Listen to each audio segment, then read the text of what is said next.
Hello बच्चों, welcome to the magical world of physics. तो आज के लेक्चर में हमारा गोल है रे ऑप्टिक्स 02 में प्रकाशिकी में पद यानी टर्म्स इन ऑप्टिक्स। प्रकाशिकी में जो भी टर्म्स यूज होते हैं छोटे छोटे, इन सभी के बारे में आपको पता है, लेकिन फिर भी एक बार बेसिक से थोड़ा सा डीप में, थोड़ा सा गहराई में जाकर उसको समझने का प्रयास करेंगे। सिंपल सी चीजें हैं, आप लोगों ने इनके बारे में पढ़ रखा है। प्रकाश किरण क्या होती है, आज इसके बारे में समझेंगे। प्रकाश पुंज, प्रकाश किरणों का पुंज क्या है, वस्तु क्या है, प्रतिबिंब क्या है, वस्तु के प्रकार भी होते हैं, आपको आज पता चलेगा। अगर पता है पहले से तो बहुत अच्छी बात है। वस्तु भी दो तरह की है, वास्तविक वस्तु और आभासी वस्तु। जिस तरह से प्रतिबिंब दो तरह का होता है, वास्तविक और आभासी प्रतिबिंब, उसी तरीके से वस्तु भी दो तरह की होती है। तो ठीक है, समय व्यर्थ ना करते हुए जल्दी से टॉपिक पर आते हैं। सबसे पहले मैं हेडिंग डाल देता हूं, प्रकाशिकी में पद। प्रकाशिकी में पद, टर्म्स इन ऑप्टिक्स। ठीक है, सबसे पहले फिर से क्वेश्चन करने जा रहे हैं, एक एग्जांपल आपसे पूछने जा रहे हैं। जैसे मैं आपसे ये पूछने जा रहा हूं, क्या ये ढक्कन आपको दिखाई दे रहा है? तो सभी का आंसर है हाँ, दिख रहा है। ठीक है, बहुत अच्छी बात है। अगर मैं आपसे ये पूछूं कि क्या आप पहचान पाए ये ढक्कन किस कलर का है, तो आप सभी में से मैक्सिमम 99 क्या 100% सभी बच्चों का जवाब होगा रेड कलर। आपकी आईज ने कैप्चर किया। क्यों कैप्चर किया? क्योंकि इस पर जो तरंगे, पिछले वीडियो में सब बताया था मैंने, इस पर जो इलेक्ट्रोमैग्नेटिक वेव्स आई और उसके बाद ये आपके नेत्र में गई। ठीक है, तो आपकी जो नेत्र है उसने कैप्चर किया कितना, 3800 एंगस्ट्रॉम से 7600 एंगस्ट्रॉम। कुछ याद आ रहा भाई लोगों? 3800 एंगस्ट्रॉम से 7600 एंगस्ट्रॉम तक। तो ये होती है रेंज विजिबल लाइट की, इसके बारे में आप सभी को पता है। ये वही रेंज है, ये वही विकिरण है जिसकी सहायता से हमें वस्तु दिखाई देती है। ठीक है भाई, तो ये ऑब्जेक्ट आप देख पा रहे हैं। मैंने आपसे कहा कि पहचानिए ये कौन से कलर का, ये आपको दिखाई दे रहा है कि नहीं दिखाई दे रहा? तो आप में से सभी का आंसर है हाँ, में दिखाई दे रहा है। किस कलर का है? आपकी आंखों ने कैप्चर कर लिया। ठीक है, और आपके दिमाग ने तुरंत बोला रेड कलर। बात समझ में आई? तो यार हुआ क्या एक्चुअल में? यहां क्या हुआ? कोई भी वस्तु क्यों दिखाई देती है? किसी वस्तु के दिखने के दो रीजन होते हैं, आपको पता होना चाहिए। देखिए 90% तो रीजन होता है रिफ्लेक्शन। रिफ्लेक्शन क्या है, अभी हम लोग आगे पढ़ेंगे अगले ही टर्म में रिफ्लेक्शन के बारे में। रिफ्लेक्शन का मतलब परावर्तन, प्रकाश के परावर्तन के बारे में अगले टर्म में समझेंगे हम लोग, अगले वीडियो में। आज फिलहाल थोड़ी देर के लिए ये समझ लीजिए कि यहां से रिफ्लेक्शन हो रहा है, समझ के लीजिए हो ही रहा है। अच्छा, किसी वस्तु के दिखने के दो कारण है। पहला रिफ्लेक्शन, 90% रिफ्लेक्शन की वजह से हमें वस्तु दिखाई देती है। अच्छा, दूसरा रीजन क्या है? दूसरा रीजन होता है विकिरण, यानी कि रेडिएशन। कोई वस्तु अपने अंदर से जो ऊष्मा उत्पन्न कर रही है, अपनी ऊष्मा के कारण भी कोई वस्तु हमें दिखाई दे सकती है, लेकिन वो बहुत कम। मैक्सिमम जगह आप लोगों को रिफ्लेक्शन यानी कि परावर्तन की वजह से ही वस्तु का दिखना, ये आपको समझना है। ठीक है, और ये हमारा टॉपिक है रे ऑप्टिक्स में। तो बच्चों, मैंने आपसे क्वेश्चन क्या किया था, मैंने आपको एग्जांपल क्या दिया? मैंने कहा कि ये एक ढक्कन है, पहचान कर बताओ ये आपको दिखाई दे रहा? आपने कहा हाँ दिखाई दे रहा। बहुत अच्छी बात है, हमें सुनाई पड़ रहा। हाँ, आप सभी बोल रहे हैं कि हमें दिखाई दे रहा। कौन से कलर का है? आपकी आईज ने कैप्चर किया, आपकी आंखों ने कैप्चर करके तुरंत दिमाग तक बात पहुंचाई। दिमाग ने तुरंत कहा अरे यार ये लाल है, आपने बोल दिया रेड कलर का है। अच्छी बात है, ये वस्तु आपको दिखाई दे रही है रिफ्लेक्शन की वजह से। ये जल नहीं रही है, ये ऊष्मा नहीं उत्पन्न कर रही है। यहाँ रीजन है इसके दिखने का रिफ्लेक्शन यानी परावर्तन। यार थोड़ा सा समझ लो परावर्तन क्या है, 10th क्लास में सभी लोग पढ़कर आए हैं। प्रकाश आता है, वस्तु पर गिरता है, वस्तु से टकरा कर नेत्र में प्रवेश करता है। नेत्र में रेटिना, आई में रेटिना पर इमेज बनती है यानी प्रतिबिंब बन जाता है, जिस कारण वस्तु दिखाई देती है। हालांकि प्रतिबिंब उल्टा बनता है, मस्तिष्क उसको अनुभव के आधार पर सीधा कर लेता है। खैर वो बात की बात है, हम लोग समझेंगे ह्यूमन आई में। तो इतनी बात आप सभी को क्लियर हो गई होगी। ठीक है, मुझे ऐसा लगता है। अब मेरा क्वेश्चन ये है कि भैया ये जो ढक्कन है, सुंदर सा, सुशील सा, टिकाऊ सा, ये जो ढक्कन है ये दिखाई दिया, क्यों दिखाई दिया? गजब की आंखें बनाते हैं भाई, समझ में नहीं आ रहा है कि इंसान की, जानवर की, ठीक है। तो ऐसा कुछ हुआ होगा, इस पर प्रकाश गिरा। अभी फिलहाल हम इसको इस तरह से आपको दिखा रहे हैं और ऐसे वापस आया, तो ये हमें दिखाई दे रहा है, ठीक है। अब आपके मन में आ रहा मैं ये सब क्यों बता रहा हूं? क्योंकि प्रकाशिकी में जो पद है, हमारा पहला पद है प्रकाश किरण। कौन सा पद है भाई? प्रकाश किरण, लाइट रे। लाइट रे से ही इसका लेना देना है, तभी मैं आपको एग्जांपल दे रहा हूं, ठीक है। तो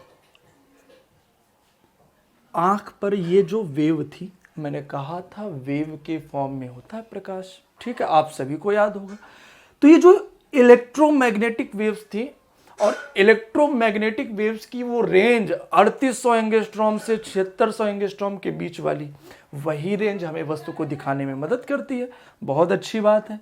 तो हमें ये वस्तु दिखाई दी, ये ढक्कन हमें दिखाई दिया, तुरंत पहचान गए लाल कलर का है भैया, ठीक है। तो यार ये जो वेव है ये बहुत छोटी होती है, मैंने आपसे बोला था एंगस्ट्रॉम बहुत छोटी वैल्यू है, और इतनी छोटी वैल्यू है इसलिए हम इसको एक सीधी लाइन, सीधी रेखा द्वारा रिप्रेजेंट कर देते हैं। अब आपसे एक क्वेश्चन और है, ये जिस टुकड़े से ये जो वेव आ रही थी, मैंने आपको दो पार्ट बताए थे, रे ऑप्टिक्स, वेव ऑप्टिक्स। आराम से उसको देख कर आओ वीडियो। तो रे ऑप्टिक्स में मैंने बताया था, जब अवरोध, जब रास्ते में आने वाली रुकावट का आकार प्रकाश की तरंगदैर्घ्य यानी कि जो इसकी रेंज है इसकी तुलना में बहुत ज्यादा हो, इसका मतलब हम अध्ययन कर रहे हैं रे ऑप्टिक्स का। अब आप बताइए, ये जो वेव थी इसका आकार तो बहुत कम था, जबकि ढक्कन का साइज इस एंगस्ट्रॉम में ये जो रेंज है इसकी तुलना में तो बहुत ज्यादा है। इस ढक्कन का साइज इसके कंपेयर में बहुत ज्यादा है, और जब इसका साइज बहुत ज्यादा है तो भाई रे ऑप्टिक्स ही तो पढ़ रहे हैं हम लोग, इसीलिए एग्जांपल दे रहे हैं। अब बात यार ये है कि ये जो साइज है इतना कम है, तो रे कहां से आई? रे इसलिए मैंने बोला क्योंकि यहां से जो तरंग मैंने आपको शो करी है, एक तरंग शो की है, क्या बताओ एक ही तरंग होगी कि ऐसी बहुत सारी तरंगे होंगी, ऐसी अनंत वेव्स होंगी, इनफाइनाइट वेव्स होंगी ऐसी, जो एक बिंदु से दूसरे बिंदु तक जा रही हैं, ठीक है। तो ऐसी अनंत वेव जो हैं, इसको हम ऐसे दिखा सकते हैं कि ये है आपकी इलेक्ट्रोमैग्नेटिक वेव, ठीक। तो रे की डेफिनेशन क्या बन जाएगी? इंग्लिश में ऐसे बोल सकते हैं, straight line, straight line path of light from one point to another point. Straight line path of light from one point to another point is called light ray. यानी कि ये जो साइज है इतना छोटा साइज है, इसलिए हम क्या करते हैं, इस पॉइंट को एक सीधी रेखा, एक सरल रेखा, एक स्ट्रेट लाइन द्वारा डिनोट कर देते हैं। एक बिंदु से दूसरे बिंदु तक प्रकाश द्वारा तय किया गया पथ, एक बिंदु से दूसरे बिंदु तक, एक बिंदु से दूसरे बिंदु तक प्रकाश द्वारा तय किया गया सरल रेखी पथ। सरल रेखी पथ क्या कहलाता है भाई? लाइट रे, प्रकाश किरण। इंग्लिश में क्या बोल सकते हैं? Straight line path of light from one point two another point. बेटा इसको स्ट्रेट लाइन की जगह हम ऐसे ही बोल सकते हैं, रेक्टिलीनियर।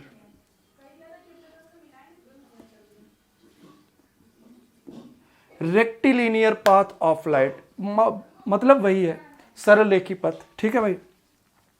अब आगे बढ़ते हैं हम लोग। तो अगर आपसे पूछा जाए प्रकाश किरण, तो मैंने इसीलिए एग्जांपल देकर इसको बता दिया कि जो वेव था वेव का साइज बहुत छोटा है और एक पॉइंट से दूसरे पॉइंट तक ऐसी बहुत सारी वेव्स हैं, तो इनको सुविधा के लिए एक पॉइंट से दूसरे पॉइंट तक एक सीधी रेखा द्वारा दर्शा दिया गया। इस सीधी रेखा को ही लाइट रे बोला गया। अब आप देख रहे होंगे इस लाइट रे में एक एरो बना दिया है। ये जो एरो है, ये जो तीर है, ये क्या रिप्रेजेंट करता है भाई? ये तीर चीख चीख कर कह रहा है कि एनर्जी की डायरेक्शन राइट साइड है, यानी कि वेव की जो एनर्जी है, लाइट की जो एनर्जी है, लाइट खुद अपने आप में एनर्जी है, ये एनर्जी इस साइड चली जा रही है। ठीक है भाई, एनर्जी के चलने की डायरेक्शन बताता है क्या? एरो। ये बात क्लियर हो गई सभी को? अच्छा, तो ये हो गई आपकी प्रकाश किरण की परिभाषा। अब आप आगे समझेंगे इसी में जो अगला पार्ट है। अगला पार्ट हो गया आपका, कपड़ा यार कहाँ चला गया? अगला पार्ट हो गया इसमें प्रकाश का पुंज। प्रकाश का पुंज, लाइट रे सभी को आ गया होगा। अगर ना आया करे तो बच्चों कमेंट कर दिया करो, ठीक है? आप लोग बिल्कुल मतलब इस तरह से हमें शो होता है जैसे वीडियो देखते ही नहीं है। अगर मेहनत की जा रही है तो आप लोग भी थोड़ा वीडियो वगैरह देखते रहें, और जो चीज़ अगर कम समझ में आए तो बेझिझक कमेंट करें, उसके बारे में अगली वीडियो में समझा दिया जाए। कम से कम डाउट तो क्लियर होगा। ऐसा तो होगा ही नहीं कि डाउट ही क्लियर ना हो। ठीक है भाई, डाउट क्लियर करना बहुत ज़रूरी है। पूछोगे नहीं तो भाई कैसे काम चलेगा? प्रकाश पुंज, इसे बोलते हैं लाइट बीम, या ऐसे बोल दो बीम ऑफ लाइट। एक ही बात है भाई, बीम ऑफ लाइट। अच्छा यार, ये क्या है बीम ऑफ लाइट? सिंपल सा, बहुत सिंपल, प्रकाश किरणों का समूह। प्रकाश किरणों का समूह, पहला टर्म प्रकाश किरण, दूसरा टर्म प्रकाश पुंज। तो इसे ऐसे इंग्लिश में बोल सकते हैं bunch of light rays is called light beam या बीम ऑफ लाइट। प्रकाश किरणों के समूह को प्रकाश पुंज कहते हैं। बोलिए भाई, बात समझ में आई? प्रकाश किरणों के समूह को प्रकाश पुंज कहते हैं। अच्छा, अब बात करते हैं यार, क्या ये प्रकाश पुंज अकेला होता है कि इसके कुछ टाइप्स होते हैं? भाई इसके टाइप्स होते हैं, 3 टाइप का होता है ये प्रकाश पुंज। कितने टाइप का होता है बच्चों? 3 टाइप का। पहला क्या है भाई? जब प्रकाश किरणें इस तरह से आपको कहीं शो, कुछ इस टाइप से, तो यार ये कहीं मिल रही है, देखो।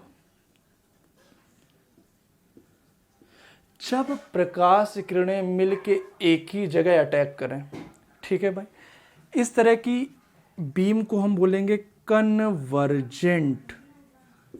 आओ सारी सब आ जाएंगे। इसे बोलते हैं हिंदी में अभिसारी। अभिसारी का मतलब जब सब एक ही जगह एकत्रित हो, ठीक है भाई। तो ये हो गया अभिसारी प्रकाश किरण का पुंज। अच्छा, अगला, कोई पॉइंट है, कोई सोर्स है, कोई ऑब्जेक्ट, यहां से इस तरह से लाइट रे बाहर आ रही, बहुत सारी लाइट रे हैं। लाइट रे का ये ग्रुप है, बंच है, बंच ऑफ लाइट रे कहलाता है बीम। और ये बीम किस तरह की है? फैल रही है। फैलने का मतलब है डाइवर्जेंट। डाइवर्जेंट बीम हो गई। डाइवर्जेंट का मतलब हिंदी में आओ पसारें, आओ फैला दें भाई। नाम से ही पता चल रहा ना, आप पसारी, आओ पसारें। पसारने का मतलब होता है फैलाना, ठीक। तो ये हो गया अपसारी, ये हो गया अभिसारी। एक और है बच्चों, एक है आपका समांतर, पैरेलल। पैरेलल, तो यार ये पैरेलल वाली क्या है? सिंपल है यार भाई, इस तरह से चली जा रही है। अब अगर हम आपसे ये पूछें, ए भैया कहाँ जा रही हैं, बता पाओगे? पता नहीं कहाँ जा रही हैं। अगर हम आपसे पूछे कहाँ से आ रही हैं, सर जी उधर से आ रही हैं, इधर से लेफ्ट साइड से आ रही हैं। किधर जा रही हैं, सर जी राइट साइड जा रही हैं। बहुत अच्छा बता दिया। लेकिन अगर हम आपसे ये कहें कि लेफ्ट साइड किस पॉइंट से आ रहे हैं, तो क्या वो आप पॉइंट ढूंढ सकते हो? इंटरसेक्शन पॉइंट, कटान बिंदु। यहां देखो कटान बिंदु मिल गया था, ये देखो कटान बिंदु है जहां जाकर मिल रही है, यानी मिलने वाला बिंदु मिल गया हमें। जहां से निकल रही है वो बिंदु मिल गया। यहां तो कुछ नहीं मिल रहा भाई, ना तो जहां से आ रही है वो पॉइंट पता चल रहा, ना जहां मिलने वाली होंगी जाकर वो पॉइंट पता चल रहा है। इंटरसेक्शन पॉइंट का बहुत महत्वपूर्ण रोल है। एक बात बता दें अभी हम आपको, कटान बिंदु का बहुत बड़ा यूज है, अभी बताएंगे कैसे, ठीक है? देखते रहो, मजा आ जाएगा अभी। ये जो प्रकाश किरणें हैं, ये जो बंच है, ये कहां से आ रहा हमें क्लियर ही नहीं, चले जा रहे हैं। अगर हम आपसे एक क्वेश्चन पूछे कि पैरेलल लाइंस कहां मिलती हैं, लाइट रे जो है पैरेलल है एक दूसरे के, बताइए क्या मिलेंगी पैरेलल लाइंस? कहीं नहीं मिलती हैं। तो अगर हम आपसे पूछिए कहां से चली आ रही होंगी, तुरंत बोलो यार इनफाइनाइट से। कहां से? इनफाइनाइट से। बहुत जगह ये पूछा जाएगा और बहुत जगह आपको ये बताना पड़ेगा। कहीं भी समांतर किरणें देखें आप तो कहां से आ रही? इनफाइनाइट से। समांतर किरणें जा रही हैं तो कहां जाकर मिलेंगी? इनफाइनाइट पर। ये तो बांध दिया जाता है क्योंकि समांतर किरणें तो मिलती ही नहीं है, तो सबको पता है। पैरेलल लाइंस कभी मीट नहीं करती, वो तो ऐसे बोल दिया जाता है इनफाइनाइट पर मिलेंगे, जाओ देखो जाके इनफाइनाइट पर, चले जाओ, जा पाओगे? जा ही नहीं पाओगे। तो कह दिया गया इनफाइनाइट पर। तो अगर पूछा जाता है भाई ये जो रेज हैं किसी ना किसी सोर्स या ऑब्जेक्ट से आ रही होंगी, जो लाइट रेज हैं किसी ना किसी सोर्स या ऑब्जेक्ट से आ रहे होंगे, भी इनके बारे में आगे चर्चा करने वाले हैं। तो यार अगर पूछा जाए ऑब्जेक्ट कहाँ है जहां से ये आ रही हैं, वहीं कहीं ऑब्जेक्ट होगा। ऑब्जेक्ट होगा या फिर सोर्स। यार ये ऑब्जेक्ट सोर्स क्या है? ऑब्जेक्ट का मतलब होता है बच्चों वस्तु, सोर्स का मतलब स्रोत, उत्पन्न करने वाला, जनरेट करने वाला। तो ये इनफाइनाइट पर है। कहां जाकर मिलेंगी? कहां से आने वाली थी, कहां जाकर मिलेंगी? पूछे कहां जाकर मिलेंगी, पता नहीं भाई, इनफाइनाइट पर। तो जहां मिलना होता है वहां होती इमेज, जहां से आना होता है वहां होता ऑब्जेक्ट। जरूरी नहीं ऑब्जेक्ट हो कि कुछ रखा ही हो, सोर्स हो सकता है कोई स्रोत जहां से प्रकाश निकल रहा है। ऐसा थोड़ा ना जरूरी कि हम ढक्कन न खाएं, ठीक है? इनफाइनाइट पर। तो बच्चों ये अगर जा रही है तो बताओ इमेज भी यानी प्रतिबिंब भी कहां पर होगा? प्रतिबिंब भी होगा अनंत पर। इमेज का मतलब प्रतिबिंब। भाई लाइट रे, आज का जो टॉपिक मैंने आपसे बोला इसमें आपको हमने अभी तक दो बातें बताई, प्रकाश किरण बताया और प्रकाश पुंज बताया आपको। अब प्रकाश किरण की अगर हिंदी में परिभाषा लिखनी तो सिंपल सी परिभाषा आप क्या लिखोगे? एक बिंदु से दूसरे बिंदु तक प्रकाश किरण द्वारा एक बिंदु से दूसरे बिंदु तक प्रकाश द्वारा तय किया गया पथ या सरल रेखी पथ क्या कहलाता है? प्रकाश किरण। ठीक है भाई?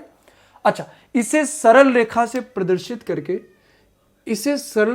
प्रदर्शित करके इसके एक सिरे पर क्या लगा देते हैं? तीर। ये तीर एनर्जी की डायरेक्शन को व्यक्त करता है, यानी ऊर्जा जिस ओर गति कर रही है उसे व्यक्त करता है। ये हो गए प्रकाश किरण के बारे में। प्रकाश पुंज क्या है? प्रकाश किरणों का समूह, बंच ऑफ लाइट रेज क्या कहलाता है? प्रकाश पुंज। कितने प्रकार का होता है? 3 प्रकार का होता है। कौन कौन सा? अभिसारी प्रकाश पुंज, अपसारी प्रकाश पुंज और समांतर प्रकाश पुंज। अभिसारी क्या होता है? अभिसारी का मतलब जहां सब एक जगह एकत्रित हो रहे हो, जब एक जगह सब मिले, ठीक है, बहुत अच्छी बात है। अभिसारी का मतलब जहां प्रकाश किरणें एक बिंदु पर मिले जाकर, उसे अभिसारी प्रकाश पुंज। अपसारी, जहां प्रकाश किरणें किसी बिंदु से फैलें या दूर हो जाएं, अपसारी, अपसारित हो, डाइवर्ज हो जाए। समांतर, ये बहुत उपयोगी है भाई। समांतर प्रकाश पुंज क्या है? जब प्रकाश किरणें एक दूसरे के समांतर होती हैं तो उसे समांतर प्रकाश पुंज कहते हैं। समांतर प्रकाश पुंज में खासियत क्या है? कि प्रकाश किरणें जब भी समांतर हैं तो वस्तु को कहां मानते हैं? इनफाइनाइट। वस्तु हो गया या सोर्स हो गया, कहां होगा? इनफाइनाइट पर। ध्यान रखिएगा ये बात। प्रतिबिंब भी कहां होगा? इनफाइनाइट पर। अब अगर वस्तु प्रतिबिंब नहीं पता तो बस पता चलने जा रहा, अभी मजा आ जाएगा। जिनको ये नहीं पता ना, कोई दिक्कत नहीं, बस थोड़ी देर और देखो, भी मजा आ जाएगा। इतना रफ कर दिया जाए, अगर नोट करना हो तो नोट कर लो, इतना रफ कर दिया जाए, पॉज करके नोट कर लो भाई। ठीक, हटा रहे। चलिए आगे बढ़ते हैं भाई। अब जो अगली चीज आ रही है, अगली चीज हम आपको बताने जा रहे हैं वस्तु के बारे में। अरे यार वस्तु के बारे में किसको नहीं पता, बच्चे कह रहे हैं अरे वस्तु, अरे बाएं हाथ का खेल है, वस्तु कुछ नहीं है। ठीक है, कोई बात नहीं, अच्छी बात है, आपको आता है, बहुत अच्छी बात है, थोड़ा सा समझ भी ले, अगर आता है तो भी नुकसान नहीं करेगा। देखो भाई, ऑब्जेक्ट क्या है, इसे समझने से पहले मैं आपको दो चीजें और बताना चाहूंगा। एक यहां मैंने वर्ड लिखा आपतित, आपतित को इंग्लिश में बोलते हैं इंसिडेंट, पेप्सोडेंट नहीं, इंसिडेंट। ठीक, दूसरा है परावर्तित, अजीब नाम है ना, सब 10th क्लास में पढ़कर आए आप लोग। या फिर अपवर्तित, इसे हम बोलेंगे रिफ्लेक्टेड और रिफ्रैक्टेड। या तो रिफ्लेक्टेड बोल दो परावर्तित, या अपवर्तित रिफ्रैक्टेड बोल दो। ठीक, अब ये दो वर्ड हमने क्यों बताए, मन में आपकी बात आ रही है, तो अभी केवल इतना समझो। अगर कैसे पहचानोगे कि आपतित है, आपतित का मतलब होता है, शुद्ध मीन है गिरना। आपतित का मतलब गिरना, किसी सतह पर, किसी दर्पण पर, किसी लेंस पर, किसी प्रिज्म पर अगर प्रकाश किरणें आपको गिरती हुई दिखाई दें, यानी दर्पण की ओर चली आ रही, नहीं समझे, अगर प्रकाश किरणें दर्पण या प्रिज्म या किसी सरफेस या लेंस की ओर आए, तो आप समझ जाना वो कौन सी प्रकाश किरण है, आपतित प्रकाश किरण। नहीं आया समझ में? मैंने क्या कहा, अगर कोई प्रकाश किरण, अगर प्रकाश किरणें सरफेस यानी कि पृष्ठ, मिरर यानी दर्पण, लेंस तो लेंस है, प्रिज्म की ओर आए, अगर प्रकाश किरणें सरफेस, मिरर, लेंस, प्रिज्म की ओर आए तो वो हो जाएंगे आपतित किरण। एक एग्जांपल बहुत मन कर रहा पूछने का, पूछेंगे, पूछते हैं। ये मार्कर है, ये देखो एक लाइट रे आ रही है, इमेजिन करो, कहते हैं दिख नहीं रही है, अरे ये गधा, इमेजिन कर लो ये लाइट रे आ रही है, ठीक, और ऐसे जा रही है। इस वाली लाइट रे का नाम है ए और इस वाली लाइट रे का नाम है बी। ऐसे आई और ऐसे गई, दोनों में से आपतित यानी इंसिडेंट रे कौन है? भाई सरफेस कौन है? यहाँ मिरर तो है नहीं, यहाँ लेंस तो है नहीं, यहाँ प्रिज्म तो है नहीं, सरफेस का काम मार्कर कर रहा है, ठीक है भाई। तो लाइट रे आ रही है, लाइट रे आ रही है, इंसिडेंट। और इसी का अपोजिट प्रकाश किरणें, सेम चीज ऐसे लिखी हमने, प्रकाश किरण, ये देखो लिखा है, ये जो लिखा हुआ है ये वही चीज लिखी हुई है, ये ना सोचना नाग पंचमी कर दी।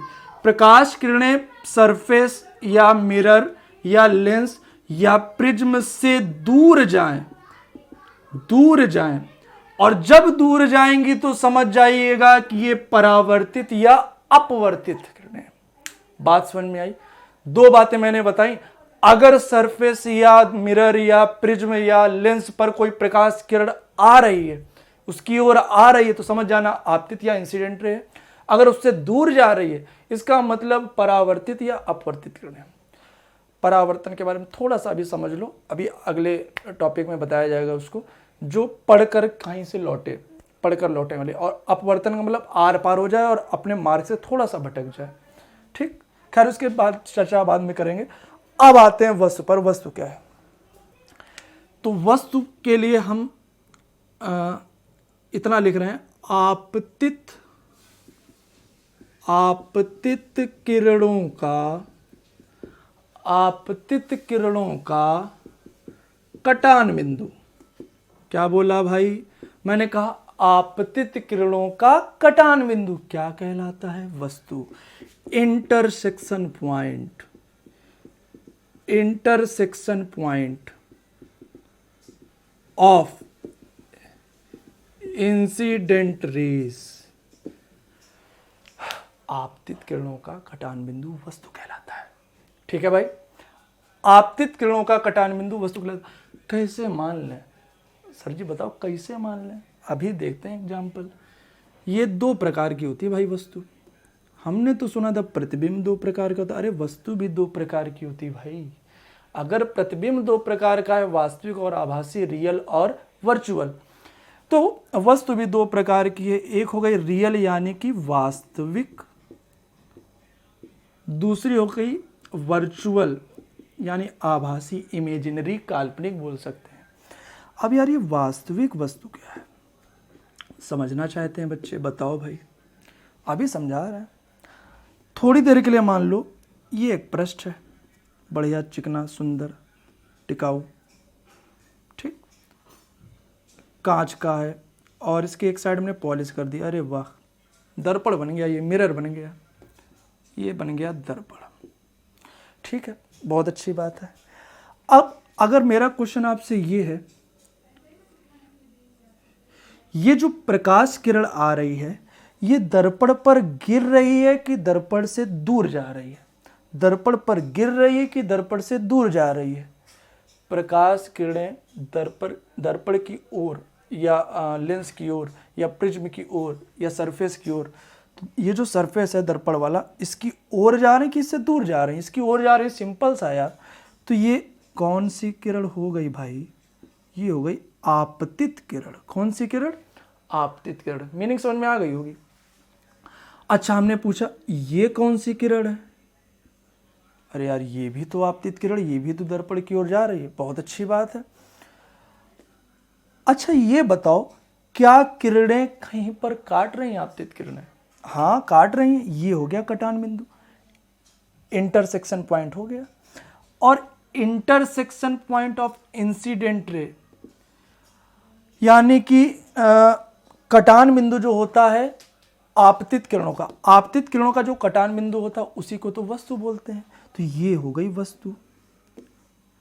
अब यार ये वास्तविक वस्तु है कि आभासी? ये बताओ, किरणों को जबरदस्ती आपको कटाना पड़ा यानी कि इनको जबरदस्ती मिलाना पड़ा कि ये अपने आप मिल गई?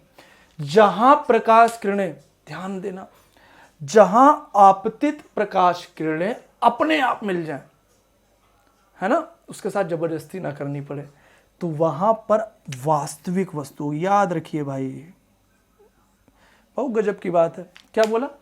जहां आपतित प्रकाश किरणें अपने आप मिल जाएं या अपने आप काट दें।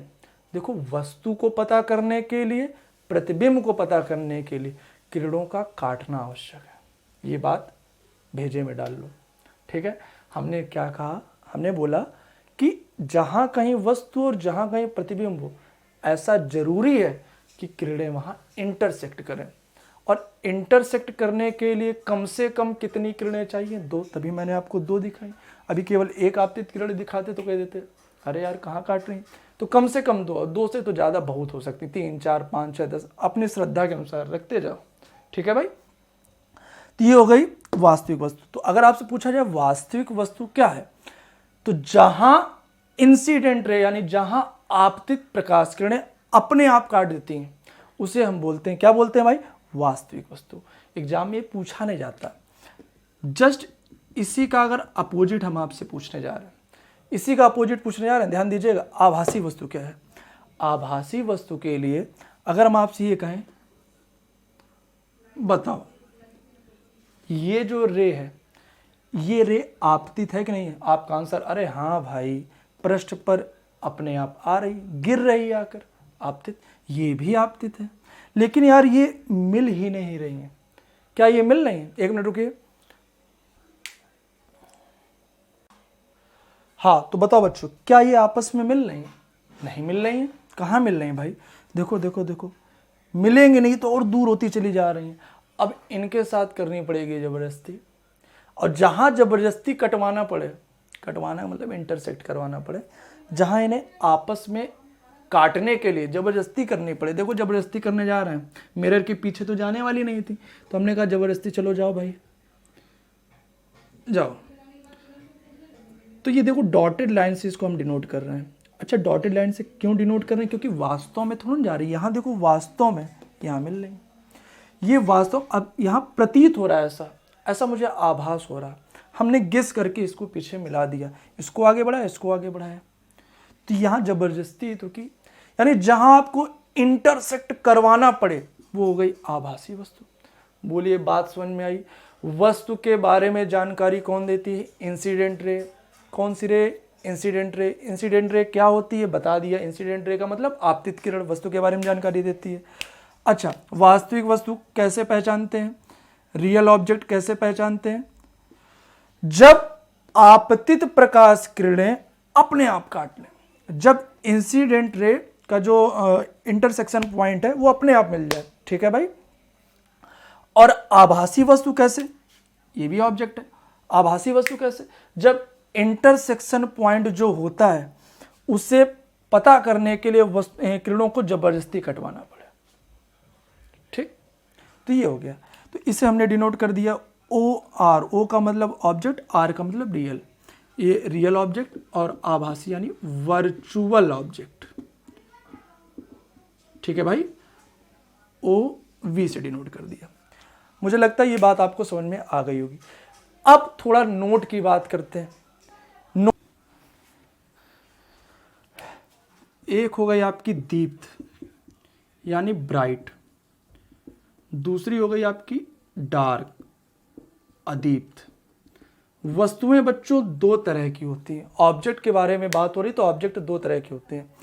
हाँ, जिसमें प्रकाश उत्सर्जित हो अपने आप, जिसमें प्रकाश उत्सर्जित हो, इसमें एग्जाम्पल देना था हमें। ठीक है। और जिसमें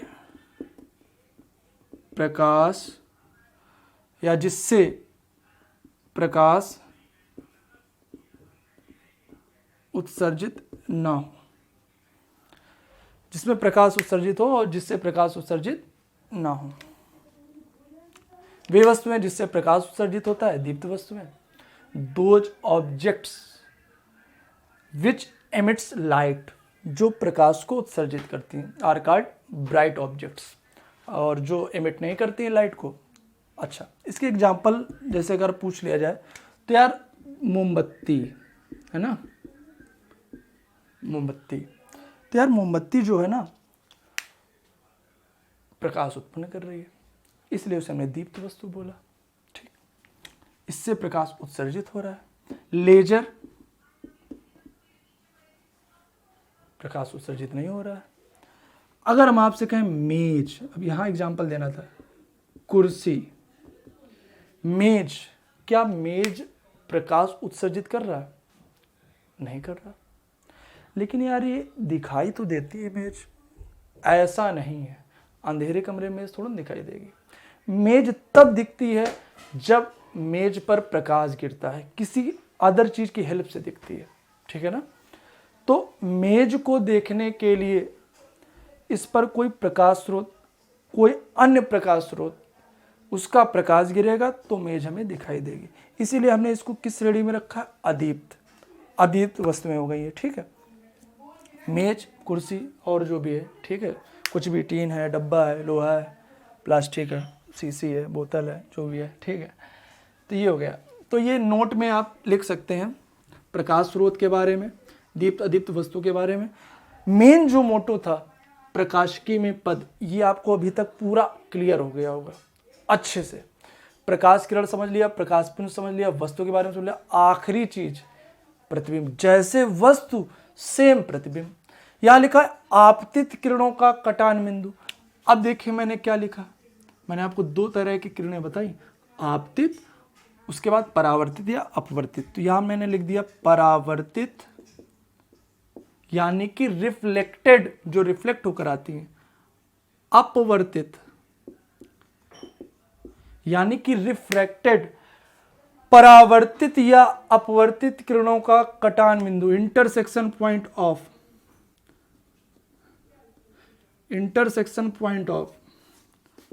रिफ्लेक्टेड और रिफ्रैक्टेड रेज इज कॉल्ड, ये वस्तु हो गया। चलिए यहां लिख देते हैं फोर्थ आखिरी जो पॉइंट है आपका, प्रतिबिंब। प्रतिबिंब क्या है तो बोल सकते हैं परावर्तित अथवा अपवर्तित किरणों का कटान बिंदु प्रतिबिंब कहलाता है। इंटरसेक्शन पॉइंट ऑफ रिफ्लेक्टेड और refracted rays is called image. प्रतिबिंब को इमेज बोलते हैं। अब यार ये भी दो प्रकार का होता है, एक हो गया रियल इमेज और दूसरा हो गया वर्चुअल इमेज। ठीक है भाई, आभासी प्रतिबिंब और एक तरफ हो गया वास्तविक प्रतिबिंब। बस कुछ नहीं करना, पलटा दो भाई। ये जो किरणें थी आपतित थी, बहुत अच्छी बात है। कैसे पहचाना था आपतित है? क्योंकि ये मिरर की ओर जा रही थी। देखिए परावर्तित और अपवर्तित का इसका अपोजिट था। सरफेस, मिरर, लेंस, प्रिज्म से दूर जाएं, इनसे दूर जाएं। बताना भाई।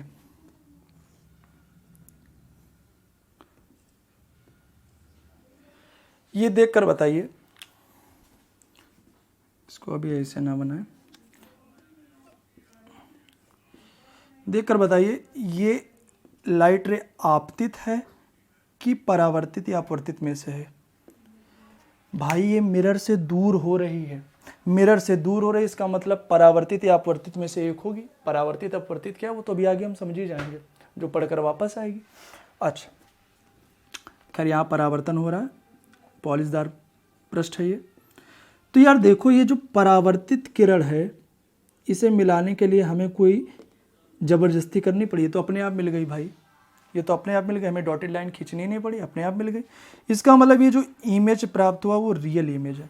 तो रियल इमेज की परिभाषा क्या बनेगी? वास्तविक प्रतिबिंब की परिभाषा क्या बनेगी? जैसे वास्तविक वस्तु की परिभाषा थी, सेम परिभाषा वास्तविक प्रतिबिंब की हो जाएगी, जहां रिफ्लेक्टेड या रिफ्रैक्टेड रे अपने आप मीट कर जाए, यानी intersection point of reflected ray and refracted रे अपने आप हमें प्राप्त हो जाए। ठीक है, हमें मिलाना ना पड़े, तो वहां पर हो जाएगा वास्तविक प्रतिबिंब। और जहां पर रिफ्लेक्टेड या रिफ्रैक्टेड रे का इंसिडेंट पॉइंट हमें मिले ना, ठीक है भाई, जबरदस्ती करनी पड़ेगी इसे प्राप्त करने के लिए। देखो नहीं मिलेगा, नहीं मिलेगा, नहीं मिलेगा भाई। ये प्रकाश किरणें रिफ्लेक्टेड ही तो हैं, दूर जा रही हैं मिरर से। क्या ये मीट कर रही कहीं, इंटरसेक्ट हो रही कहीं? नहीं, कराना पड़ेगा। चलो भाई पीछे बढ़ा दो, देखो गेस करो।